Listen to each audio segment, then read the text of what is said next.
Pemakaman Gedong di Dusun Serpeng, Kecamatan Semanu, Gunung Kidul, Yogyakarta ini tidak beda dengan pemakaman lain. Layaknya makam, ada cerita gaib yang melingkupinya. Yang unik, beredar kabar tentang keharusan menjaga makam baru hingga 40 hari. Jika tidak dijaga, ada macan yang akan mengambil jasad. Apakah mitos ini ada sangkut pautnya dengan makam keramat di areal makam? Pemirsa, di pemakaman Pesarian Gedong ini ada sebuah kebiasaan yang berbeda dengan pemakaman umum lainnya.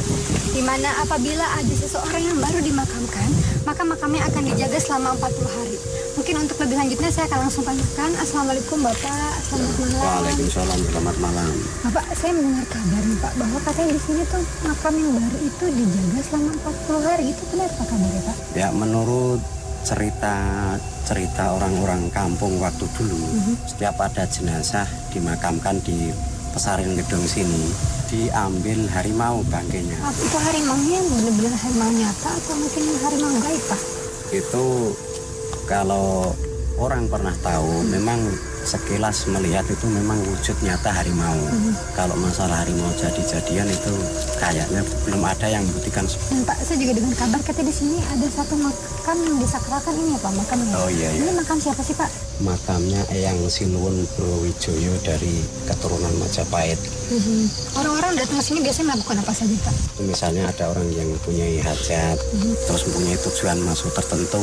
Yang Terima kasih banyak Bapak atas penjelasannya. Iya.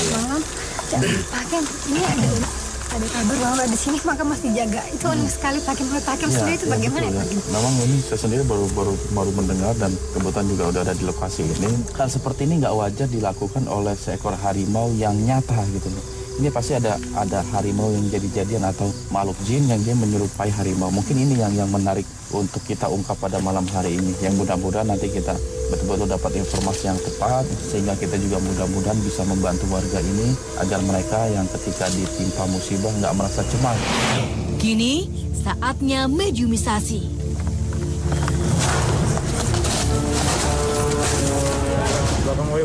Tingkah mediator ini seperti macan. Jangan-jangan ini macan yang jadi mitos itu.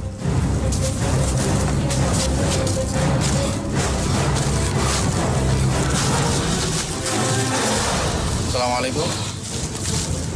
Boleh saya tahu Anda siapa? Kami datang ke sini bukan untuk mengganggu. Datang ke sini untuk mencari tahu tentang kejadian-kejadian yang sering terjadi di sini. Mitos adanya macan yang suka. Bisa tenangkan diri Anda. Saya cuma pengen tahu kenapa kok Anda sampai melakukan seperti itu. Memang apa sih gunanya buat Anda? Memangnya Anda bisa makan mayat?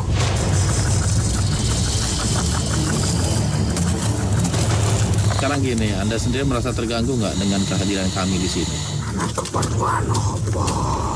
Sini kami ingin mencari informasi tentang kebenaran-kebenaran yang kabar-kabar yang terjadi di masyarakat. Iya. Apakah memang benar gitu ada macan yang suka manusia? Itu sejak kapan sih memang? Dan katanya hanya orang yang meninggal di hari-hari tertentu saja yang manusia suka dimakan. Itu benar? Anda Muslim nggak? Muslim itu sebutan bagi hamba Allah yang memeluk ajaran Islam.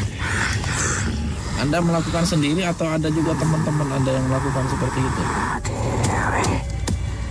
Saya juga penasaran cara memang itu Anda memakan, caranya seperti apa Anda mengambil mayatnya itu?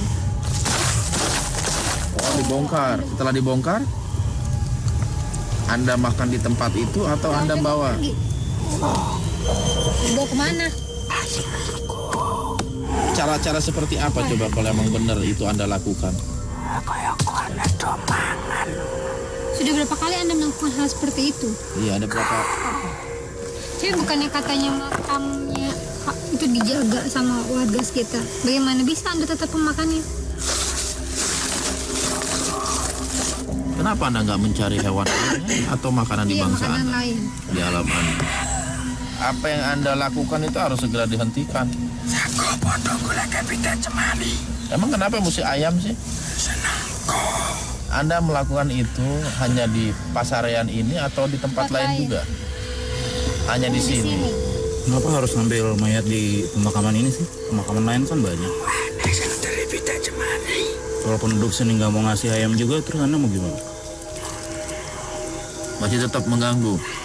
Selain Anda di sini ada berapa makhluk? Banyak. Jenisnya seperti apa? Apa itu? Apa itu? Tunggu Kres, tunggu jaga. Jadi teman-teman Anda nggak melarang Anda melakukan itu? Pernah nggak ada teman Anda yang mencoba melawan Anda untuk tidak melakukan hal itu lagi? Apa yang terjadi sama teman Anda itu? Berarti kalau Anda ada yang mengalahkan, Anda nggak akan melakukan itu lagi? Terus dengan orang-orang yang datang ke sini, Anda tahu apa yang mereka lakukan di sini itu apa? Seperti apa? Mengaji? Anda rasakan apa sih ketika ada orang mengaji? Rata-rata apa sih ada tujuan yang mereka cari, ada permohonan yang mereka ucapkan ketika datang ke sini. Anda tahu itu? Ada pengaruhnya nggak menyan ke diri Anda? Bukannya makhluk seperti Anda suka dengan wewangian? Anda namanya siapa sih? Saya penasaran. Iya. Dari tadi kita ngobrol. Anda belum menyebut namanya. Sekarang kalau ada misalnya jenazah yang dimakamkan, yang meninggal bukan di hari Selasa Kliwon, Anda nggak mau makan, nggak mau menyentuhnya. Jadi nggak ngaruh hari apa aja. Anda mau nggak menghentikan kebiasaan Anda? Berarti Anda memang harus dikalahkan. Tiba-tiba makhluk ini menantang. Saya sanggup. Di mana? Jangan ini membahayakan orang yang Anda masuk. Di luar aja. Saya tunggu di luar kalau Anda berani ya. Apa yang terjadi? Tetap di Dua Dunia.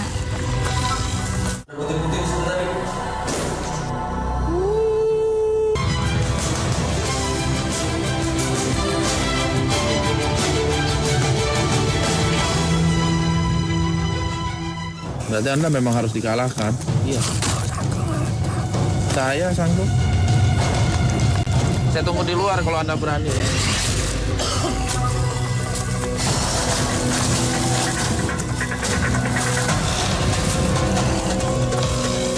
Sekarang begini perjanjiannya. Kalau Anda bisa sentuh tubuh saya, Anda menang. Tapi kalau saya bisa mengalahkan Anda harus ikut saya dan jangan kembali ke tempat ini. Sepertinya ada pertarungan terbuka di areal makam ini.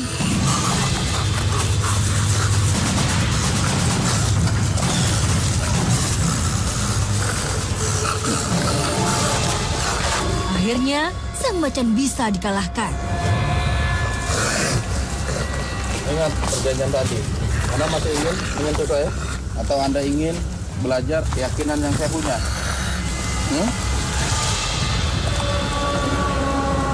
Gak usah hormat kepada saya. Tapi cukup Anda ikut saya dan meninggalkan segala kebiasaan-kebiasaan buruk. Sehingga masyarakat di sini menjadi tenang. Sekarang Anda keluar dan ikut saya. Sasapo. Dusun.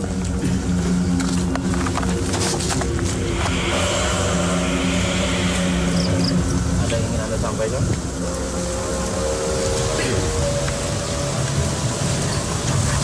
Minta maaf kepada siapa? Karena apa? Dan mudah-mudahan ini merupakan awal kebaikan yang Anda nanti akan lakukan. Ada lagi yang ingin Anda sampaikan? Amin. Satu misteri terkuak. Tapi masih ada misteri lain.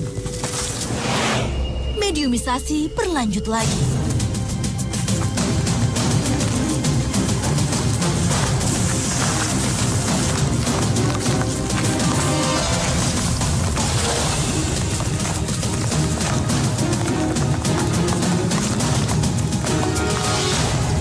Kali ini, mediator bergaya seperti kera.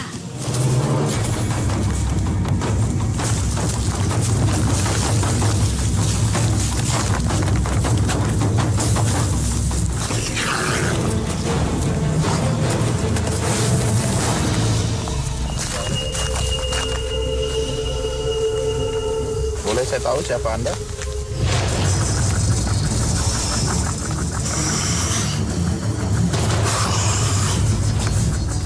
Siapa sih Anda? Oh, itu aku diundang nang kene. Nah, di sini saya mau tahu cerita tentang makam Wijaya Pamungkas. Sejarah-sejarahnya Anda tahu tidak? Anda sendiri menempati di tempat yang mana? Luar di sana. Atas pohon. Atas pohon. Ya, Sudah berapa lama Anda di sini? tahun 1420. Berarti udah cukup lama. Sadurunge Majapahit hancur. Sedangkan Brawijaya sendiri itu siapa sih dia itu? Apa hubungannya dengan Majapahit? Brawijaya anak Ratu Majapahit. Terus kenapa dia bisa sampai ke daerah ini? Majapahit kan jauh. Tiba-tiba,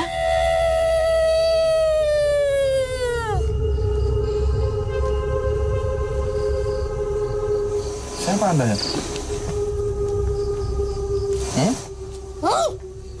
Kenapa Anda tiba-tiba masuk? Atau Anda keluar saja ya? Kita ngobrolnya nanti. Setelah saya ngobrol dengan satu mediator, Anda masuk lagi nggak jadi masalah. Kami belum tahu cerita tentang sejarah ini. Aku sadudoke Dia bisa masuk dalam tubuh ini? raga iki ora iso kuat. Lalu siapa? Tapi makhluknya mau berbicara dengan kami, berbagi cerita sama kami.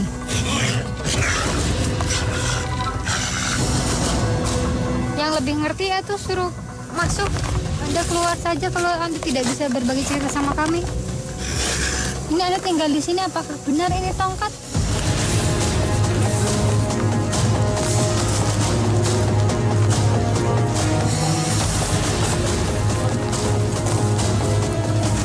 Saya hargai Anda mau masuk, mau berinteraksi dengan kami. Karena saya yakin Anda mempunyai sebuah informasi. Tapi tidak saat ini. Ya?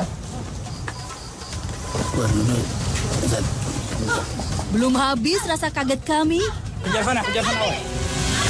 Kenapa? Umi sudah hilang kendali.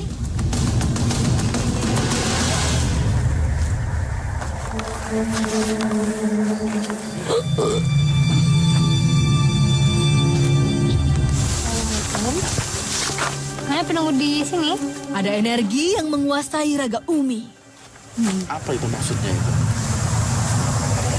Pantai? Oh, Anda datang dari pantai? Apa hubungannya kok dari pantai Pantai bisa ke sini? Iya, tadi jauh. Kenapa bisa Anda datang ke sini? Masih kawasan Anda. Pintar ya. Suaranya saya kayak kenal. Mau tahu apa? Saya mau. Itu Apa yang Anda tahu tentang itu? kasih tahu enggak ya? Anda gaul juga ya. Saya mana mau bercerita. Yang pertama sekali itu makam Bukan siapa? siapa emangnya? Rojo Wijoyo. Namanya memang itu. Ya tapi ya masyarakat dulu itu taunya ya makamnya Brawijaya. Beliau siapa? Itu raja. Raja dari mana? Sebahit. Raja keberapa? Sing bungsu. Terus dia sampai ke tempat ini Iya. ngapain? Ya, dia itu kan raja, tapi dia itu ya seorang bapak. Bapak sih goleki anake. Anake nang kene. Emang anaknya hilang kenapa? Lawang disuruh mengantarkan sesuatu buat ora muleh-muleh. Disuruh nganter apa emangnya dia? Disuruh mengantar sesuatu kepada seseorang. Itu apa sesuatu? Gini, Rojo Wijoyo itu raja dari Majapahit. Nah, beliau itu kesini mencari anaknya. Si Bondan itu cah bagus. Bondan Kejawan itu anak dari Prabu Brawijaya begitu. Pinter. Kenapa Bondan dicari-cari sama bapaknya? Ada Iya. punya kesalahan apa dia? Adanya sedang genting. Geningnya kenapa? Anak Wijoyo yang pertama itu pun pergi meninggalkan kerajaan Majapahit. Satu-satunya harapan dia mendatangi Den Bagus untuk menjadi raja di Majapahit. Tapi ternyata bondanya itu tidak mau. Dia sudah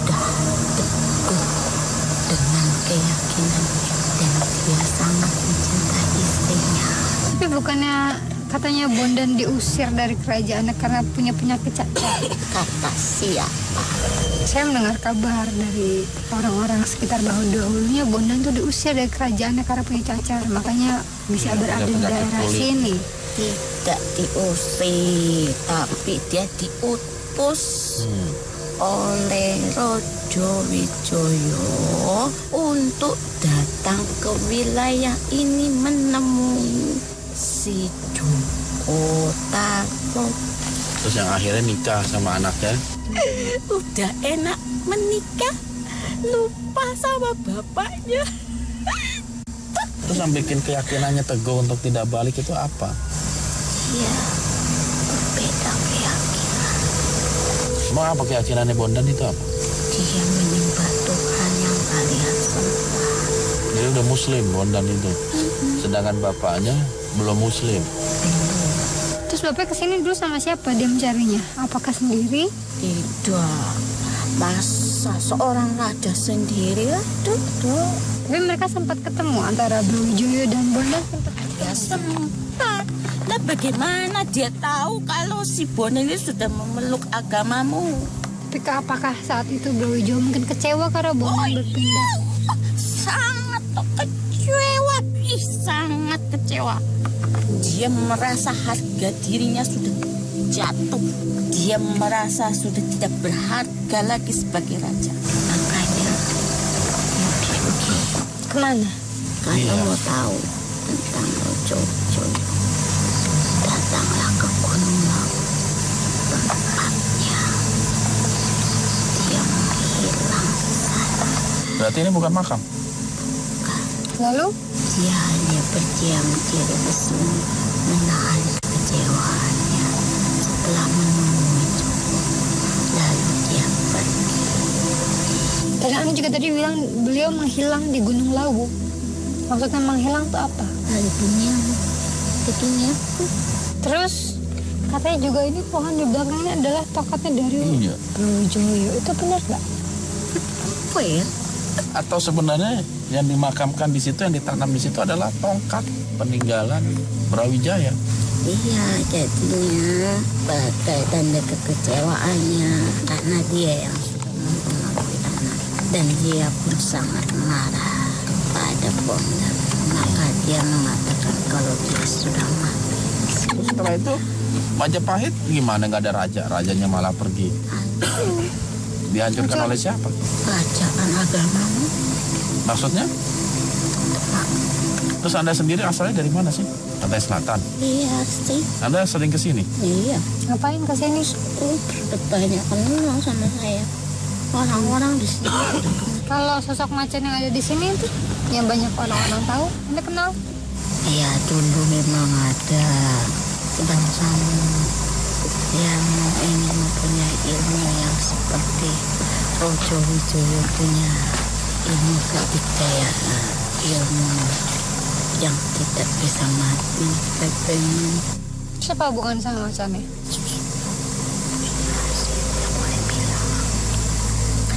Tetap di Dua Dunia. Tapi Anda udah Anda berada di tempat seperti ini. Ini sosoknya ada perempuan merambat di dinding. Mencekam ketika siang, angker ketika malam. Matanya kelihatan satu biru, sangat tajam. Gangguan demi gangguan akan terus mendatangi Anda.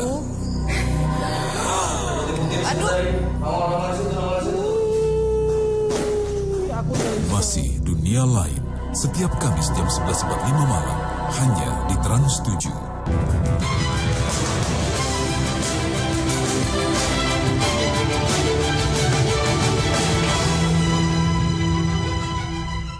Siapa hubungan sama macannya?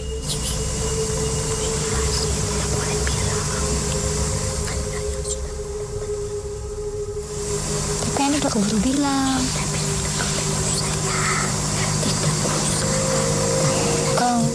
Kalau ngasih informasi nggak boleh setengah-setengah. Saya itu cuma disuruh memberikan informasi tentang Jojo.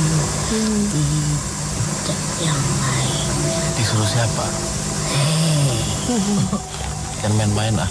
Ya saya itu kalau tidak disuruh oleh beliau, saya tidak berani untuk memberikan informasi. Anda siapa namanya tadi? Putih Leken. Omongan Anda tuh nggak meyakinkan, dengan gaya seperti itu nggak meyakinkan. Tapi buat saya no problem gitu.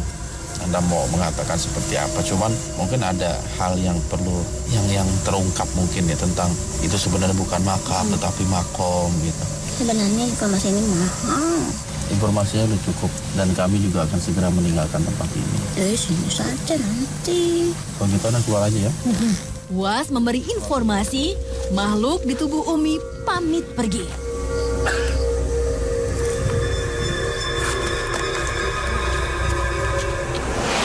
Pak Hakim, apa kesimpulan yang bisa kita dapatkan dari malam hari ini? Ya, mungkin ada beberapa poin ya. Pertama, kita melakukan mediumisasi dengan makhluk yang memang menjadi yang menjadi kekhawatiran masyarakat di sini dengan adanya hilangnya jenazah orang yang dimakamkan di tempat ini. Tapi alhamdulillah dengan izin dari Allah Subhanahu wa taala makhluk itu dapat dikeluarkan dan bersedia meninggalkan tempat ini. Tapi Pak Hakim, apakah benar gitu ada bisa makhluk mengambil jasad manusia lalu dimakam, itu sebenarnya bisa nggak sih Pak Hakim? Ya, semuanya wallahu a'lam. Hanya Allah yang maha tahu tentang kejadian itu. Cuman memang kadang begini, makhluk itu suka memberikan fata morgana. Artinya yang dia tampakkan itu bukan real, bukan sebuah kenyataan gitu loh. Makanya saya curiga gitu, apa yang dilakukan itu hanya mungkin kamuflase hanya kamuflase atau fata morgana yang memang ada unsur-unsur tertentu di baliknya. Mohon penghormatan agar manusia atau masyarakat di sini memberikan penghormatan yang lebih kepada dia dan lain sebagainya. Itu bisa saja terjadi. Terima kasih banyak Pak Hakim atas penjelasannya. Ya, sama-sama. Waalaikumsalam. Anda Muslim nggak? Muslim itu sebutan bagi hamba Allah yang memeluk ajaran Islam. Apa yang diterapkan di sini itu apa? Seperti apa? Mengaji. Anda rasakan apa sih ketika ada orang mengaji?